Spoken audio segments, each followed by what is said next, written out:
Hello students, कैसे हैं आप लोग। स्टूडेंट्स, आज हम लोग देखने जा रहे हैं Cartesian system of rectangular coordinates में सेक्शन फॉर्मूला के बारे में, जो कि हमारा यूज होने वाला है एक्सरसाइज 20.3 में। तो यही बेसिक है इस एक्सरसाइज का, और उसके बाद भी बहुत सारी चीज आएंगे, जैसे कि सेंट्रोइड के बारे में बात करना है हम लोगों को, इन सेंटर के बारे में बात करना है, और भी बहुत सारी चीजें हैं। तो चलिए शुरू करते हैं आज के लेक्चर को बिना किसी देरी के। स्टूडेंट्स, हम लोग जो बात करने वाले हैं, जैसा कि आप लोगों ने पढ़ा भी होगा, सेक्शन फॉर्मूला का नाम आप लोगों ने सुन रखा होगा। कहाँ पे? तो जो कोऑर्डिनेट ज्योमेट्री का चैप्टर आता है क्लास 10th में। कौन सा चैप्टर? कोऑर्डिनेट ज्योमेट्री का चैप्टर आता है क्लास 10th में। वहां पर आप लोगों ने सेक्शन फॉर्मूला का नाम सुना होगा, और वहां पर आप लोगों को एक फॉर्मूला बताया जाता था, x equals to mx2 plus nx1 by m plus n, और एक दूसरा फॉर्मूला भी होता था y बराबर my2 plus ny1 by m plus n। ये फॉर्मूला हम लोगों को किस क्लास में बताया गया? 10th में बताया गया। ठीक है, अब देखिए, हम लोग ये बात करते हैं कि हम लोगों को एक्चुअल में सेक्शन फॉर्मूला लाने का जरूरत क्यों पड़ा। तो देखो बच्चों, जैसे कि ये एक लाइन है, ठीक है। अब हमको पता चला कि भाई यहाँ पे एक पॉइंट है जो कि इसको डिवाइड कर रहा है। अब हमको पता नहीं है कि ये किस रेशियो में डिवाइड कर रहा है, तो उसके लिए सेक्शन फॉर्मूला का जरूरत पड़ेगा। हमको ये नहीं पता है कि इस पॉइंट का कोऑर्डिनेट क्या होगा। उस पॉइंट के कोऑर्डिनेट को निकालने के लिए हम लोगों को सेक्शन फॉर्मूला का जरूरत पड़ेगा। तो इन सब चीजों को सॉल्व करने के लिए हम लोगों को सेक्शन फॉर्मूला का जरूरत पड़ा। ठीक है, इतना बात समझ आया। अब देखिए, जैसे ये जो फॉर्मूला हम लोग को बताया गया था क्लास 9th में या फिर 10th में, तो ये जो था ये बहुत ही बेसिक फॉर्मूला था, यानी कि एकदम नॉर्मल फॉर्मूला। लेकिन एक्चुअल में जो सेक्शन फॉर्मूला होता है उसके दो पार्ट है। एक होता है आपका इंटरनल डिवीजन, और दूसरा होता है एक्सटर्नल डिवीजन। ठीक है, यानी कि एक है कि लाइन को अंदर से डिवाइड कर दो, और एक है कि लाइन के बाहर से डिवाइड करो। ठीक है, जैसे कि देखिए, यदि ये इसका हम बात करें तो ये क्या है? ये आपका इंटरनल डिवीजन का एग्जांपल है। ठीक है, क्योंकि लाइन के अंदर एक पी पॉइंट है, m/n में बांट रहा है। यदि हम लोग एक्सटर्नल डिवीजन का बात करें तो एक हमारा पॉइंट हो गया ए यहाँ पे, एक बी पॉइंट हो गया यहाँ पे, और जो पी पॉइंट है जो कि लाइन को डिवाइड कर रहा है वो यहाँ पे है, सच दैट कि ये हो गया m का वैल्यू और ये हो गया आपका n का वैल्यू। या फिर आप यहां से यहां भी ले सकते हैं, मतलब जो भी लेना है आप वो अपने हिसाब से ले सकते हैं, आपका मर्जी। ठीक है, बात समझ में आया कि नहीं आया? आप इसको b से p भी ले सकते हैं, कोई दिक्कत नहीं। तो अब यहाँ पे ये जो चीज हुआ, यानी कि ये लाइन के बाहर से इसको डिवाइड कर रहा है। लाइन तो यही था, लेकिन ये पॉइंट बाहर में है और इसको डिवाइड कर रहा है, तो इसको हम लोग क्या करते हैं? इसको कहते हैं एक्सटर्नल डिवीजन।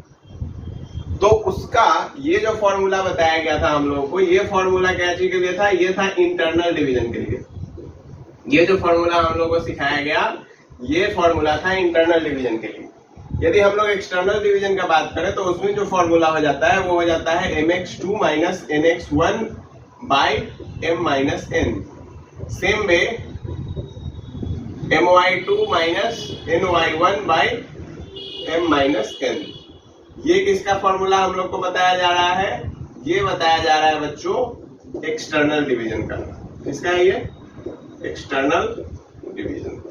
तो दो बातें समझ में आई, एक होता है इंटरनल डिवीजन, एक होता है एक्सटर्नल डिवीजन। सेक्शन फॉर्मूला को दो तरीके से देखा जाता है। ठीक है, दो पार्टों में बांटा गया है। हमको ये भी समझ में आ गया कि इंटरनल डिवीजन क्या होता है, हमको ये भी समझ में आ गया कि एक्सटर्नल डिवीजन क्या होता है। लेकिन एक्चुअल में हमको ये फॉर्मूला चलो याद तो कर लेंगे, लेकिन हमको ये भी तो पता होना चाहिए कि ये जो दो फॉर्मूले आए, ये आए कैसे। तो हम लोग देखेंगे वही चीज कि ये दो फॉर्मूले आखिरकार आते कैसे हैं। देखिए, एक हम लोग बनाते हैं कोऑर्डिनेट सिस्टम।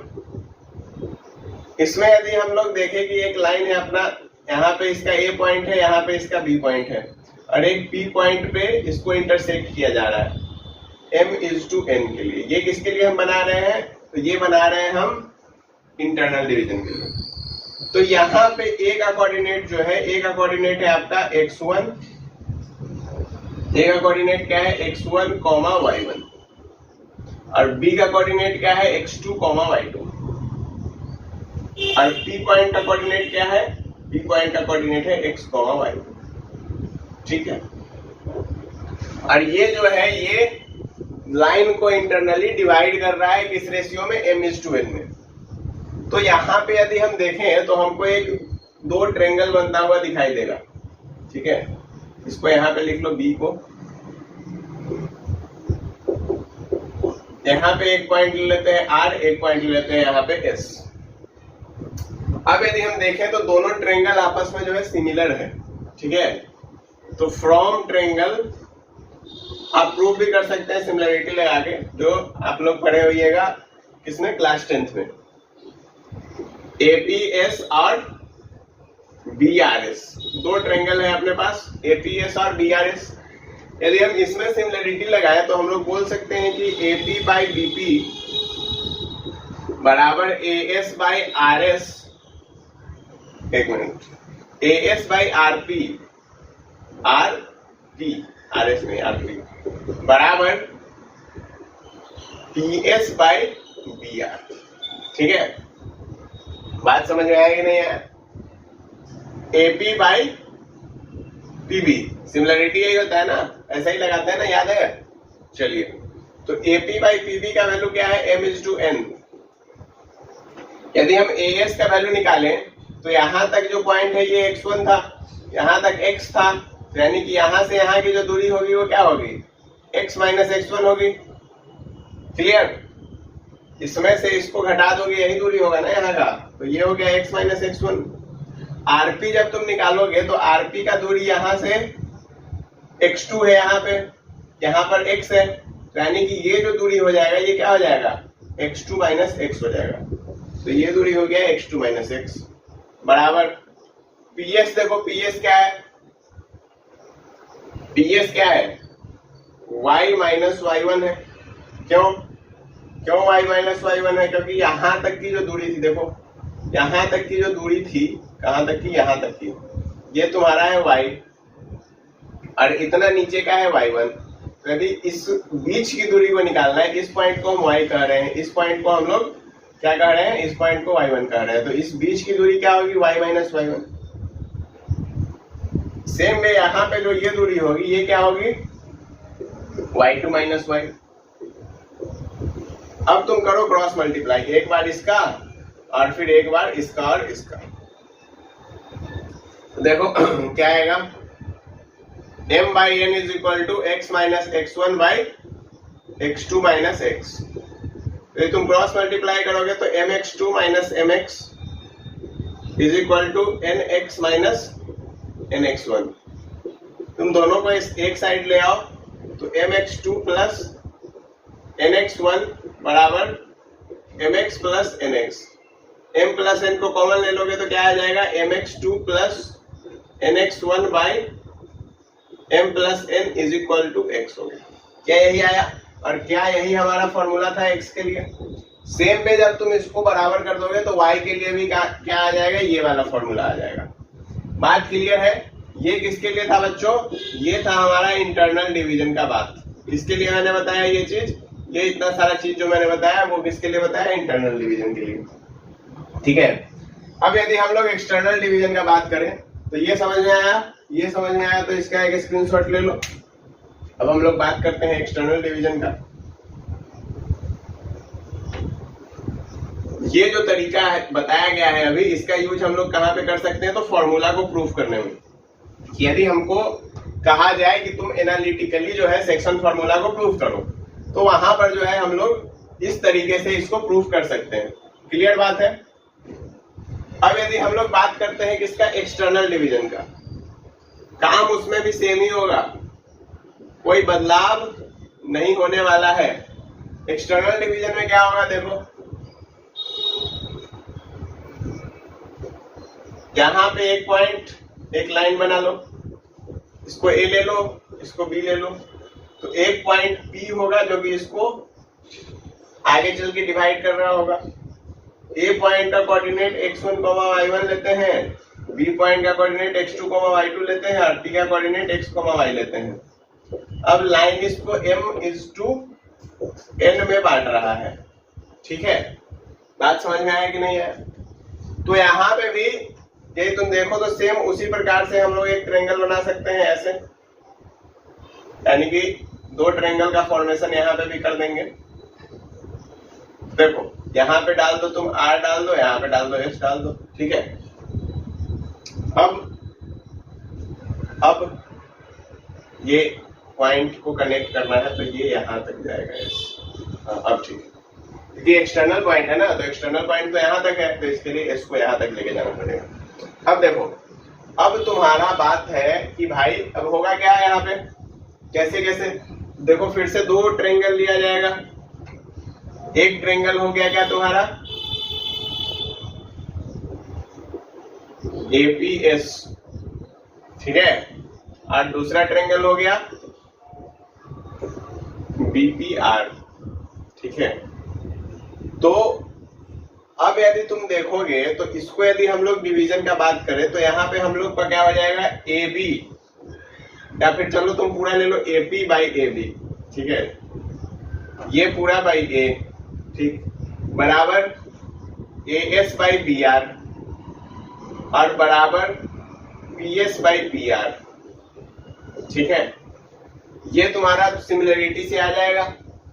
अब AP/AB है, तो AP/AB जब तुम निकालोगे तो AP का वैल्यू तुमको पता है कि m है, AB का वैल्यू तुमको पता है कि n है। AS जब तुम निकालोगे तो AS क्या होगा, देखो ये दूरी x1 था और यहाँ पे x है, तो ये दूरी क्या हो जाएगा x-x1, तो ये हो गया x-x1। और जब तुम BR निकालोगे, ठीक है, BR देखो BR कहाँ है, BR क्या है, तो BR यदि तुम निकाले तो BR क्या होगा, BR भी x-x2 होगा। और यदि तुम PS में देखो तो PS क्या होगा y-y1, और PR क्या होगा y-y2। क्लियर, ये आ गया। अब तुम यदि क्रॉस मल्टीप्लाई करो, यानी कि x का वैल्यू यहाँ से निकाल लो, y का वैल्यू तुम इस दोनों को करके निकालोगे, तो जब तुम x का वैल्यू निकालने चलोगे तो तुमको पता चलेगा कि m/n = x-x1/x-x2 था। तुम जब क्रॉस मल्टीप्लाई करवाओगे तुमको पता चलेगा mx-mx2 = nx-nx1। अब तुम एक साइड भेज दो तो mx-nx = mx2 - nx1। यहाँ से x को कॉमन ले लोगे तो mx2 - nx1 /m - n। क्या यही वैल्यू हमारा x के लिए आया है यहाँ पे भी? यानी कि क्या हम कह सकते हैं कि हमारा जो फॉर्मूला था वो सही आया है, सही लिखा हुआ है, कोई दिक्कत यहाँ पे है नहीं है। तो इसका मतलब ये हुआ कि तुमको एक्सटर्नल डिवीजन भी समझ में आया होगा, और उम्मीद करते हैं कि इंटरनल डिवीजन भी समझ में आया होगा, ठीक है। यदि कोई दिक्कत है तो कमेंट करके आप बता सकते हैं। क्लियर। अब यदि ये दोनों समझ में आ गया है तो अब हम लोग बढ़ेंगे एक्सरसाइज की ओर, जहां पे कि हम लोग देखेंगे बहुत सारे सवाल। कुछ बात और मैं आपको बता देता हूँ, ठीक है। जैसे सवाल कुछ आएगा कि आपको मान के चलना पड़ेगा कि इस सवाल में यहाँ पे इंटरनल डिवीजन हो रहा है, आएगा आगे। तो अब यदि मान लो, ठीक है, कि हम लोग मान के चले हैं, क्या यहाँ पे नोट बना के लिख लेना ये चीज कि यदि हम लोग मान के चले हैं, if we suppose there will be, यानी कि हम लोगों ने मान लिया है कि सवाल में इंटरनल डिवीजन है,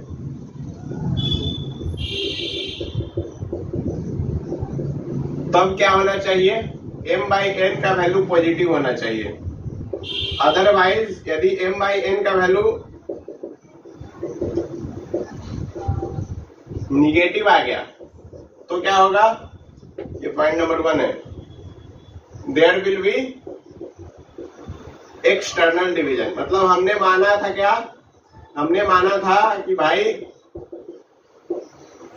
सवाल में क्या हो रहा है कि हमने मान लिया कि इंटरनल डिवीजन हो रहा होगा सवाल में, हमको नहीं पता है कि हो क्या रहा है, ठीक है। हमको बस सवाल में दे दिया कि यहाँ पे हमको एक पॉइंट है x1, y1, x2, y2, और एक पॉइंट है x, y, लेकिन हमको रेशियो निकालना है उस क्वेश्चन में, ठीक है।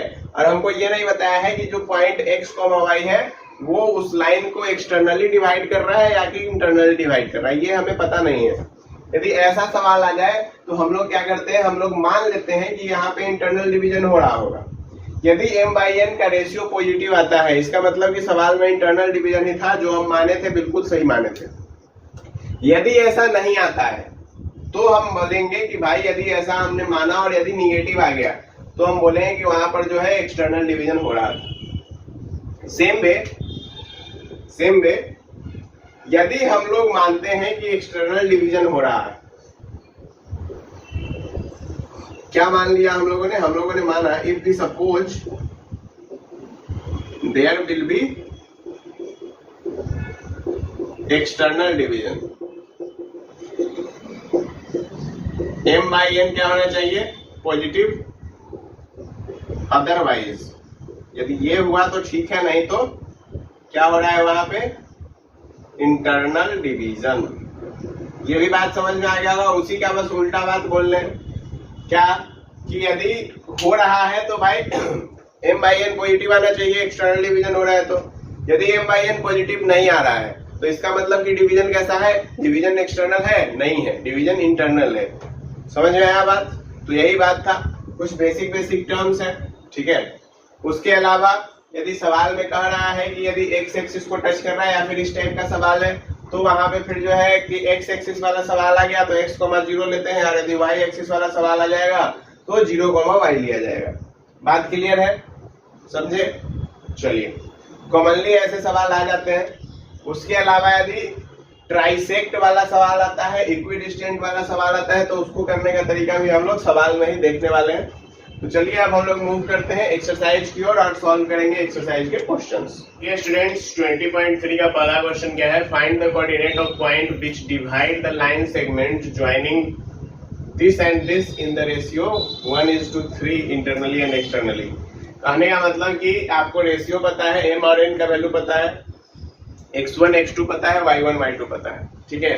तो अब आपको इंटरनली डिवीजन लगाना है और एक्सटर्नल डिवीजन लगाना है। तो जब हम लोग इंटरनली बात करते हैं तो इंटरनली में क्या होगा,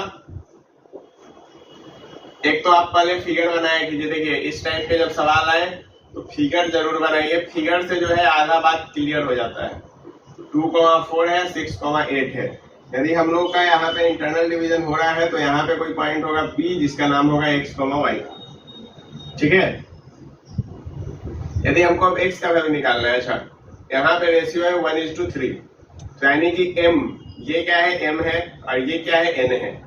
तो m यानी कि 1 इंटू x2 6 प्लस n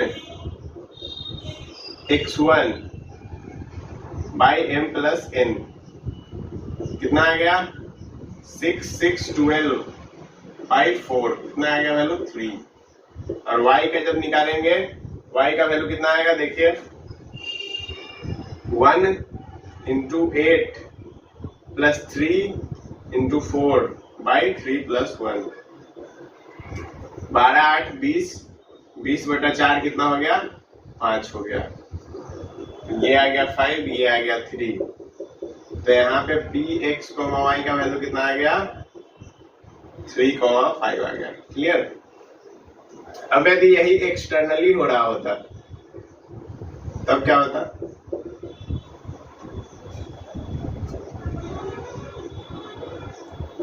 ये पॉइंट होता A, ये पॉइंट होता B और ये पॉइंट होता P। ये रेशियो होता 3 का और ये रेशियो होता 1 का। फॉर्मूला सेम लगता, x बराबर, अब m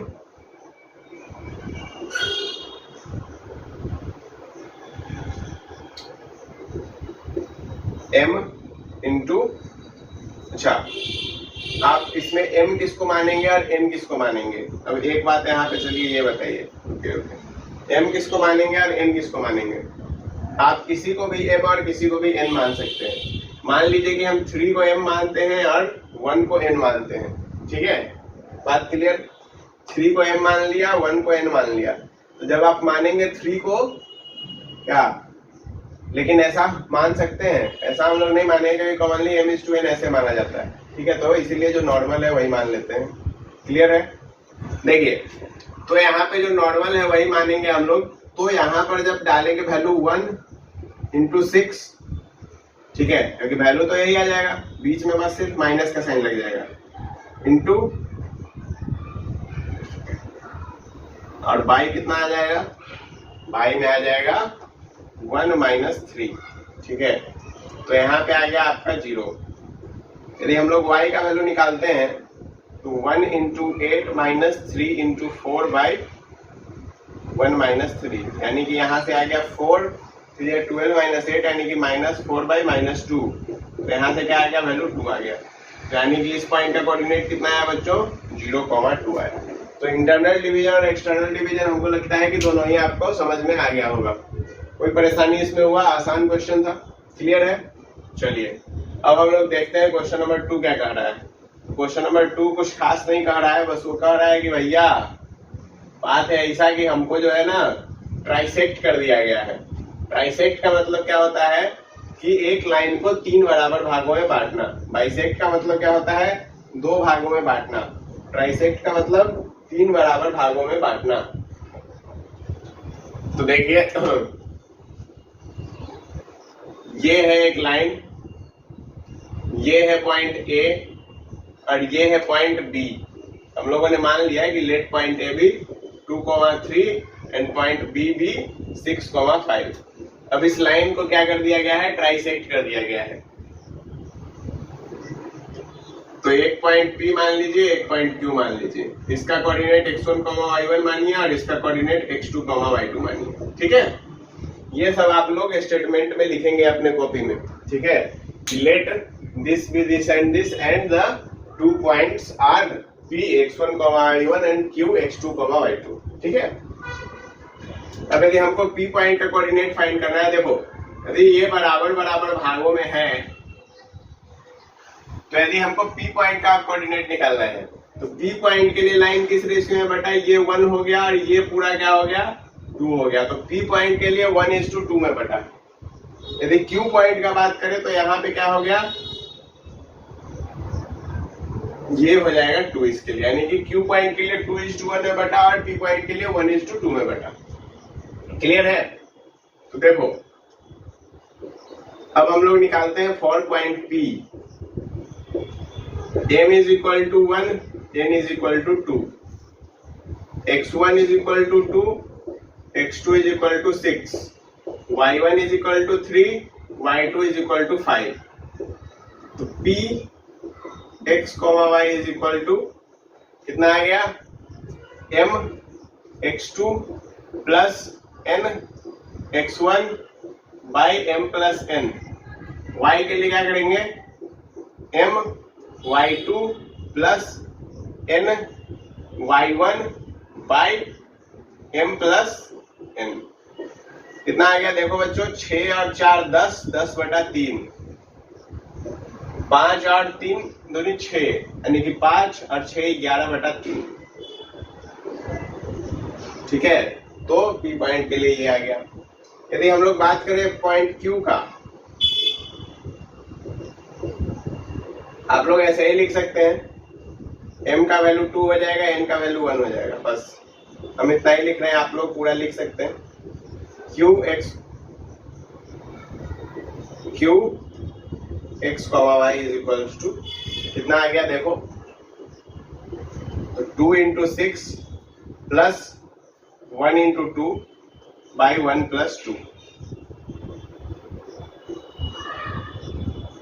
कॉमा यहाँ पे आ गया आपका 2 × 5 प्लस 1 × 3 बाई 1 + 2। 6 दूनी 12 और 2 कितना हो गया, 14, यानी कि 14। तो ये हो गया 14/3, 5 × 10 3, 13/3, यानी कि ये वैल्यू आया 14/3, 13/3। क्लियर है? कोई परेशानी इसमें? समझ में आया? क्वेश्चन नंबर 2 जब ट्राइसेक्ट करेंगे तो बराबर बराबर भागों में होगा कितने, 3, और इसको ऐसे सॉल्व करते हैं, कोई दिक्कत? चलिए अब हम लोग देखते हैं क्वेश्चन नंबर 3। क्वेश्चन नंबर 3 क्या कह रहा है?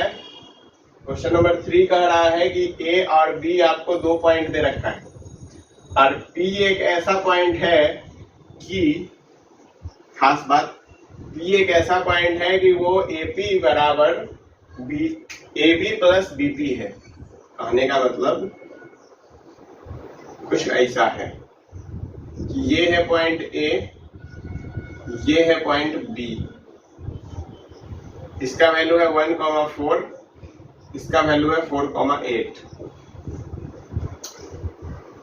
आगे कहा कि P एक ऐसा पॉइंट है AB पर सच दैट AP क्या है? AB प्लस BP के बराबर है। तो यही होगा ना, कुछ ऐसा ही होगा। अब ये दूरी हमको दे रखा है 10, तो हमसे पूछ रहा है कि भैया P पॉइंट का कोऑर्डिनेट क्या होगा, कैसे निकालोगे? हमको तो कुछ और नहीं पता है। नहीं, यदि हमको ये पता है कि ये 10 है तो हम ये तो निकाल सकते हैं कि इस दोनों की दूरी कितनी है, निकाला जा सकता है। AB का डिस्टेंस निकालो। AB बराबर कितना हो गया? 4 - 1 प्लस 8 - 4, यानी कि ये हो गया 3 का स्क्वायर और प्लस 4 का स्क्वायर। कितना आ जाएगा वैल्यू? 5 आ जाएगा। तो यहाँ का दूरी कितना हो गया? यहाँ से यहाँ का दूरी 5 हुआ, टोटल 10 है, तो यहाँ से यहाँ का दूरी भी कितना होगा? 5 होगा। क्लियर? देखो here AP is equals to AB plus PB। तो AP का वैल्यू है 10, तो यहाँ से तुम जब PB निकालोगे तो PB बराबर कितना आ जाएगा? 10 - 5, तो PB का वैल्यू कितना आ गया? 5 आ गया। अब हमको यदि M और N का वैल्यू निकालना है तो देखो M/N निकालोगे तो M/N बराबर क्या होता है? यानी कि तुम्हारा AB/BP होगा। दोनों 5/5 हो गए, यानी कि 1/1। तो यहां से हमको ये पता चला कि AB और BP बराबर है। तो यानी कि दोनों का रेशियो 1:1 में आ गया। अब यदि हम देखें तो ये यदि एक AP को एक स्ट्रेट लाइन पकड़े तो क्या B एक ऐसा पॉइंट है जो कि इसको इंटरनली डिवाइड कर रहा है? ठीक है, ऐसा मान के चला जा सकता है। तो यहाँ पे जब इंटरनली डिवाइड कर रहा है तो M का वैल्यू कितना है? N का वैल्यू 1 है। ठीक है, अच्छा, x1 का वैल्यू हमको दे रखा है कितना? x1 का वैल्यू दे रखा है 1। और यहाँ पे देखिए इस पॉइंट को यदि हम मान लें कि ये पॉइंट है x2, तो x2 का वैल्यू दे रखा है 4, y1 का वैल्यू दे रखा है 4 और y2 का वैल्यू दे रखा है 8। ठीक है, अब देखिए हमको चाहिए x, y। ठीक है, लेकिन यहाँ पर जो है कुछ अलग तरीका है। क्या है? ये जो x है ये x2 को रिप्रेजेंट करेगा। ठीक है, यानी कि आप ऐसे मान के चलिए, ठीक है, कि आपका जो x2 है इसको हम लोग सीधा लिख देते ताकि आपको कंफ्यूजन नहीं होगा कि x2 को x मान लिया और y2 को y मान लिया है हम लोगों ने। ठीक है, ऐसा। और ये बीच का पॉइंट है, तो x बराबर क्या होता है? mx2, तो यानी कि x हो गया, ठीक है, प्लस nx1 यानी कि 4 कितना हो जाएगा? 1 × 1 1 हो जाएगा और by 1 + 1 2 हो जाएगा। x का वैल्यू जो है ये होगा B पॉइंट का कोऑर्डिनेट, तो 4 + 4 × क्या हो गया? 2 हो गया, बराबर x + 1 हो जाएगा। तो यहाँ से आ गया 8 बराबर x + 1, या x का वैल्यू कितना आ गया बच्चों? 7 आ गया। समझे? अरे इंटरनल डिवीजन में पढ़े होइएगा। ठीक है, उसी तरीके से कर दिए हैं, कोई माथा पच्ची नहीं लगाने गए हैं, दूसरा कोई तरीका नहीं लगाया है। सेम y का वैल्यू यहाँ पे 8 दे रखा है, तो 8 बराबर क्या हो गया? y + 1/2, तो यानी कि 16 बराबर y + 1/2। एक मिनट, ये 1 नहीं है, ये 4 है। ठीक है, ठीक है। तो यहाँ से y का वैल्यू कितना आ गया बच्चों? 16 - 4, यानी कि यहाँ से y का वैल्यू आया 12। समझ आया? देखिए सिंपल चीज लगाए हैं। पहले यहाँ से हम लोगों ने रेशियो निकाल लिया, उसके बाद हमने माना कि ये जो है इसका मिड पॉइंट है, इंटरनल पॉइंट है, और ये दोनों एक्सटर्नल पॉइंट है। तो इसके लिए क्या होता है? x, ये वैल्यू x का होगा 4 और ये वैल्यू y का हो गया 8। अब यहाँ पे जो है, यहाँ पे क्या कह रहा है कि ये x1 हो गया, ये x2 हो गया, ये y1 हो गया, ये y2 हो गया, बस इतना ही कर दिए। कंफ्यूजन होने वाला कोई बात इसमें नहीं है। क्लियर है? या फिर नहीं तो आप इसको जो है x2 y2 मान लीजिए, x2 y2 मान लीजिए, तो आपको और कंफ्यूजन से दूरी मिल जाएगी, मुक्ति मिल जाएगी। समझ गए बात? कोई परेशानी नहीं है। इंटरनल डिवीजन लगाया गया है, नॉर्मली सॉल्व किया गया है। क्लियर? चलिए अब हम लोग देखते हैं क्वेश्चन नंबर 4। देखिए स्टूडेंट्स, क्वेश्चन नंबर 4 क्या कर रहा है? क्वेश्चन नंबर 4 कह रहा है कि line segment joining A 2,3 and B -3,5 is extended through each end by a length equals to its original length. Find the coordinate of new ends. कहने का मतलब ये हुआ कि एक लाइन सेगमेंट है, इसमें कि दो कोऑर्डिनेट आपको पता है, -3,5 दे रखा है और 2,3 दे रखा है। ठीक है, कह रहा है कि जितना इस लाइन का लेंथ है, ठीक है, उतना ही हर एक एंड पे बढ़ा दिया गया, यानी कि इतना इधर बढ़ाया गया और इतना ही इधर बढ़ाया गया। ठीक है, तो जो न्यू पॉइंट्स आए, ये जो न्यू पॉइंट्स आए, ये जो न्यू पॉइंट्स आए, ठीक है, x1, y1 और इसको मान लीजिए आप x3, y3। ठीक है, तो पूछ रहा है कि इनका कोऑर्डिनेट क्या होगा। तो देखो, अब गौर से सुनो और गौर से समझना बात को।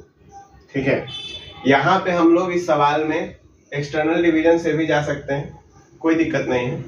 ठीक है, एक्सटर्नल डिवीजन में भी कोई इशू नहीं है, लेकिन हम लोग कैसे चलेंगे? तो हम लोग इंटरनल डिवीजन से ही चलेंगे। ठीक है, तो इंटरनल डिवीजन में जब काम करेंगे इस सवाल में, चलो तुमको एक्सटर्नल डिवीजन से ही बताते हैं, इंटरनल से ही बताते हैं। पहले इंटरनल से समझो, फिर एक्सटर्नल से बताएंगे, पी पॉइंट का कोऑर्डिनेट निकालते। यदि हम लोग इंटरनल डिवीजन से जाते हैं तो यहाँ पे देखो m1 का वैल्यू 1 आ जाएगा, मतलब m का वैल्यू 1 आ जाएगा, n का भी वैल्यू 1 आ गया।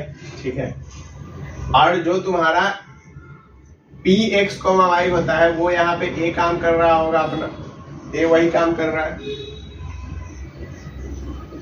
यानी कि x का वैल्यू 2 हो जाएगा, y का वैल्यू 3 हो जाएगा, और x2 का वैल्यू जो है तुम्हारा -3 हो जाएगा, और y2 का वैल्यू जो है तुम्हारा 5 हो जाएगा। अब तुमको x1, y1 निकालना पड़ेगा। तो x बराबर mx2 plus nx1 by m plus n होगा। x का वैल्यू तुमको 2 पता है, m का वैल्यू 1 पता है, x2 का वैल्यू -3 पता है, n का वैल्यू 1 पता है, x1 का वैल्यू हमको क्या करना है? निकालना है, और बाई 1 प्लस 1 यानी कि 2 हो गया, 4 हो गया, -3 प्लस x1 हो गया, यहाँ से x1 का वैल्यू कितना आ गया? 7 आ गया। सेम में y बराबर my2 plus ny1 by m plus n करेंगे। y का वैल्यू कितना है? 3 है, बराबर m का वैल्यू 1, x2 का x2 का वैल्यू -3 और x1 का वैल्यू x1 ही है, तो x नहीं होगा एक्चुअल में, यहाँ पे y1 होगा, सॉरी, और y2 का वैल्यू डालना पड़ेगा, तो y2 का वैल्यू यहाँ पे 5 होगा, और बाई 1 प्लस 1 हो गया। तो ये तुम्हारा क्या हो गया? देखो 3 2 6 और -5 बराबर y1 आ गया, यानी कि y1 का वैल्यू कितना हो गया? 1 हो गया। तो x और x1 और y1 यानी कि इसका जो कोऑर्डिनेट निकला, ये कितना निकला? 7, 1। अब यदि हम लोग एक्सटर्नली देखते हैं, ये दो पॉइंट है a और b, और इस पे ये एक्सटर्नली डिवाइड कर रहा है, तो जो रेशियो होता तो m का वैल्यू यहाँ पे क्या हो जाता? 2 हो जाता, और n का वैल्यू क्या हो जाता? 1 हो जाता। ठीक है, रेशियो जो होता वही होता। क्लियर बात? अब देखो यहाँ पे जब हम इसको सॉल्व करेंगे तो अब हमको क्या पता चलेगा कि m का वैल्यू 2 है और n का वैल्यू 1 है। ठीक, अब x1 का वैल्यू कितना है? x1 का वैल्यू है 2, x2 का वैल्यू है -3, y1 का वैल्यू है तुम्हारा 3 और y2 का वैल्यू है कितना? 5। तो जब तुम निकालोगे किसका वैल्यू, यहाँ पे यदि हम लोग इसको x, y लेते हैं, तो x का वैल्यू जब तुम निकालोगे तो m x2 होता है माइनस nx1 होता है बाई m माइनस n होता है। तो यानी कि यहां से कितना आ गया -6 और -2, ठीक है। तो यानी कि यहां से -8 आ गया, कितना आ गया, वैल्यू कुछ उल्टा लिया गया है, हाँ वैल्यू उल्टा लिया गया है यहाँ पे एक्चुअली।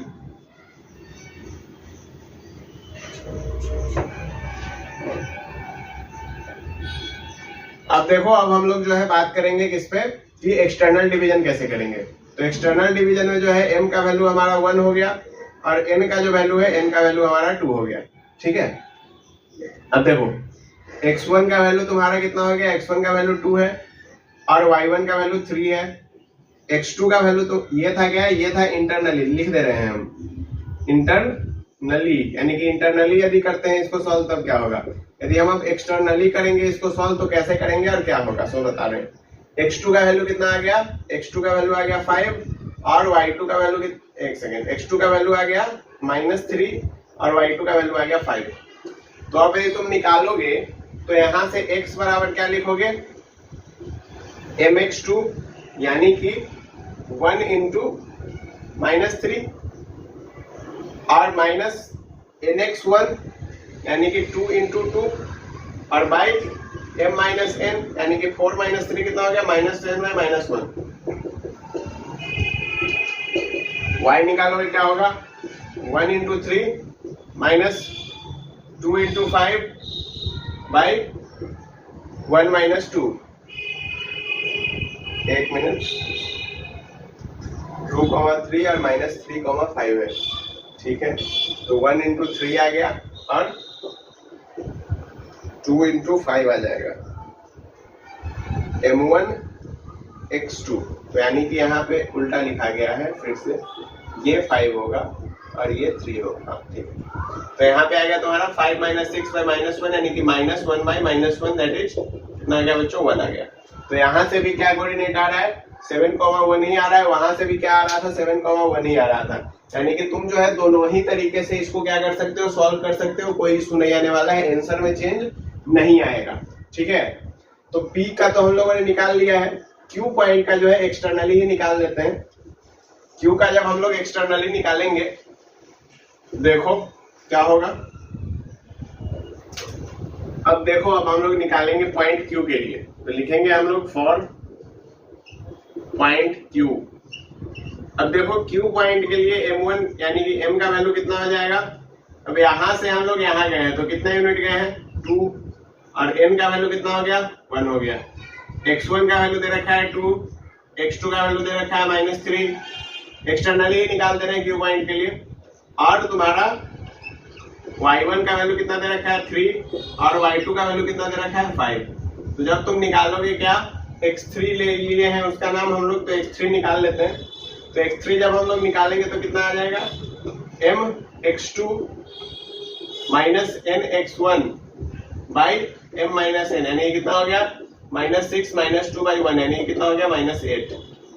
और y3 का वैल्यू कितना हो जाएगा, y3 का वैल्यू हो जाएगा 2 into 5 minus 1 into 3 by 2 minus 1, यानी कितना हो गया 10 - 3, कितना आ गया बच्चों, ये आ गया 7। तो इस पॉइंट के लिए वैल्यू कितना है, -8,7। और ये हम लोगों ने कैसे निकाला है, एक्सटर्नली। इसको हम लोग इंटरनली भी निकाल सकते थे, वैल्यू में कोई चेंज नहीं आता, सेम वैल्यू आने वाला था। क्या क्वेश्चन नंबर 4 क्लियर हो गया। पहले हम लोगों ने इस पॉइंट के लिए इंटरनली एक्सटर्नली दोनों निकाल के दिखा दिया है और इस पॉइंट के लिए सिर्फ मैंने एक्सटर्नली निकाला है, क्योंकि वैल्यू सेम ही आने वाला है, ठीक है। आपको चाहे तो आप इंटरनली लगा के निकाल सकते हो, आप चाहो तो एक्सटर्नली लगा लो, कोई दिक्कत नहीं। अब हम लोग देखते हैं क्वेश्चन नंबर 5। क्वेश्चन नंबर 5 क्या कह रहा है, the line segment joining A 6,3 and B -1, -4, ठीक है, is doubled in length by having half of its length added to same है। देखो ये है पॉइंट A और ये है पॉइंट B, इसका जितना लेंथ था उससे आधा इधर ऐड कर दिया गया और एक नया पॉइंट बन गया।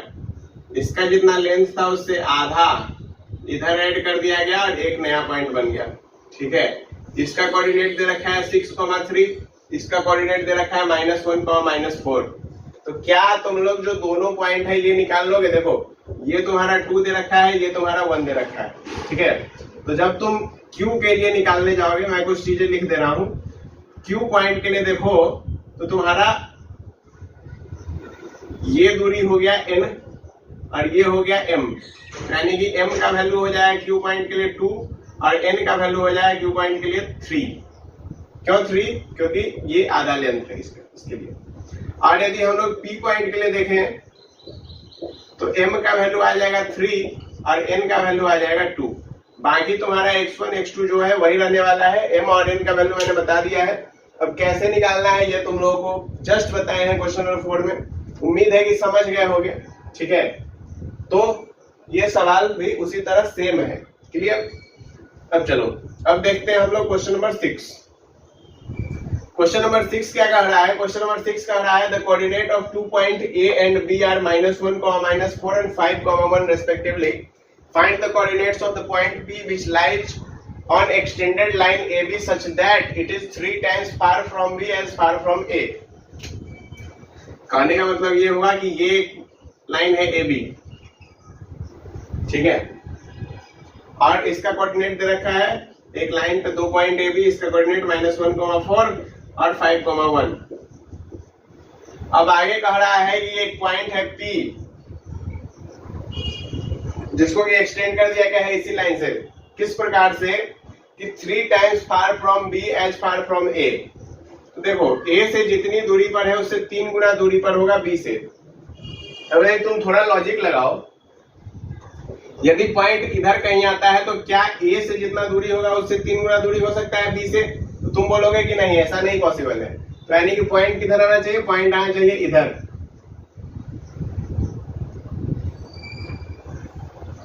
पॉइंट आएगा इधर, ठीक है।